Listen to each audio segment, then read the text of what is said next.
Kaza daholo nareo gasikara rehetrarehetra mbola ao ve? Io za manao ohatra le akanjokanjo maromaro mangirangirana fahafina dia somary bebe nono kely ato fa tsy maninona izany rangahy. Le maillot de bain zareo kosa aloha ohatrany tena tsy latsy dia tato lasa nananelatra tampoka ndraiky alalika. Miaraka amin'ny solomaso mainty kely fa tsy maninona kosa rangahy. Dia io indray zao ohatrany hoe mipetraka kely indray izy fa tsy maninona fa reventsika manja foana izany e. Dia mitsikitsiky kely ihany kosa aloha na izany ara fa ilaina ihany le mitsikitsiky. Tsara kosa ty volona koa hafa kely ty mba tianareo ve? Izany indray miaraka amin'ny ohatrany elatelatra mangirangirana kely anjeny. Fa ty kosa kirano ty kosa aloha ohatrany tena mety amiko e.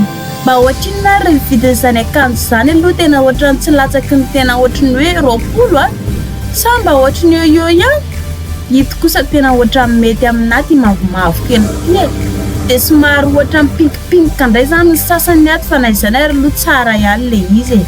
Dia ito zao eto indray miaraka amin'ity menamena hafa kely tsy fanta-beviny ity fa ohatrany tsy ratsy le izy aza diny miabone amin'ny YouTube sy ny Facebook tsika rangahy fa mba vimba betsabetsaka tsika mijery azy dia mba mahafinaritra ane. Ho anareo izay mila torohevitra dia io efa tenente miditra fesapy dia hanareo manao anazy. Dia tandemindray sao bebe resaka eo dia partageo any amin'ny rehetrarehetra fa hoe lasa tany Amerika lakondrana.